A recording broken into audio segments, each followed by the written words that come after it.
So, ఇప్పుడు మనం ప్రీవియస్‌గా సపోర్ట్ వెక్టర్ రిగ్రెషన్ జూసాము. సపోర్ట్ వెక్టర్ క్లాసిఫికేషన్ గూడా అయితే జూసాము. సింపుల్‌గా నేనేం జేస్తానంటే, ఒక చిన్న ఎగ్జాంపుల్ అయితే చూపిస్తాను. సో, ఇది నేను క్రియేట్ జేసింది గాదు. ఎవరో క్రియేట్ జేసిందే. క్రెడిట్స్ అయితే వాళ్ళకే ఇవ్వాలి. కృష్ణాయక్ ట్యుటోరియల్స్‌లో అయితే నేను తీసుకున్నానిది. సో, నేను ఇదంతా ఎక్స్‌ప్లెయిన్ చేసే బదులు నేను ఇన్ జనరల్‌గా కెర్నల్స్ మనకి ఎలా యూజ్ అవుతాయని జెప్పి ఆహ్, మనం డిస్కస్ చేసాం గదా! ఏదైతే ఈ 2 డయాగ్రామ్‌లో చూస్తే మీరు, మనకి ఈ పాయింట్స్ అనేవి అంత క్లియర్‌గా సెపరేటబుల్ అయితే లేవు. మనకి ఈ బెస్ట్ ఫిట్ లైన్ గాని, మార్జినల్ ప్లేన్స్ గాని మనం గీస్తే ఖచ్చితంగా ఎర్రర్ అయితే వస్తది. సో, దీన్ని మనం ఒక ట్రాన్స్‌ఫర్మేషన్ అయితే మనం చేయొచ్చు. పర్టిక్యులర్ ఫార్ములాస్ బేస్డ్ గాని, ఇక్కడ ఈ పర్టిక్యులర్ ఫార్ములా బేస్డ్ ఏం చేస్తున్నారంటే ఎక్స్1, ఎక్స్2 2 వాల్యూస్‌నైతే మనం కన్సిడర్ చేసుకొని పాలినోమియల్ కెర్నల్‌నైతే క్రియేట్ చేస్తున్నాము ఇక్కడ మనం.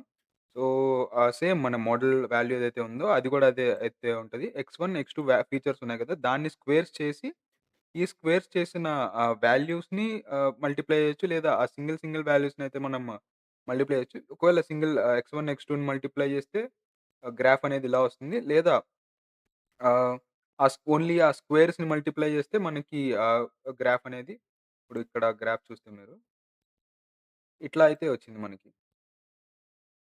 ఏది ఎక్స్1, ఎక్స్2 మల్టిప్లై చేయడం వల్ల. ఇలా ఇట్లా ఉన్నా గాని అంత క్లియర్‌గా అయితే సెపరబుల్‌గా లేవు ఇది. 3డీలో ఉన్నా గాని క్లియర్‌గా సెపరేటబుల్ అయితే లేదు. సో, దాన్ని మనం ఇంకా కొంచెం మోడిఫై చేసి ఓకే.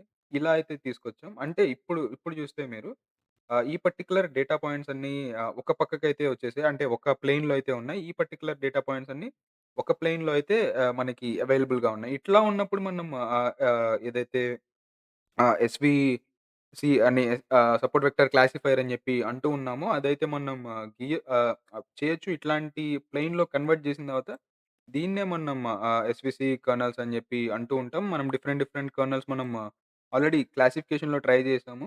లీనియర్ ట్రై చేసాము, పాలినామియల్ ట్రై చేసాము, ఆర్‌బీఎఫ్ ట్రై చేసాము. డిఫరెంట్ కర్నల్స్ అయితే మనం ట్రై చేయొచ్చు. ఐ హోప్ అందరికీ అర్థమైందని అనుకుంటున్నాను. క్లియర్‌గా ఇన్ జనరల్ ఎస్‌వీఎం కర్నల్స్ ఎలా అయితే యూజ్ అవుతాయని జెప్పి.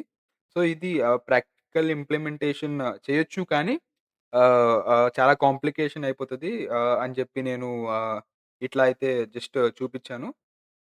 అంతే. Thank you.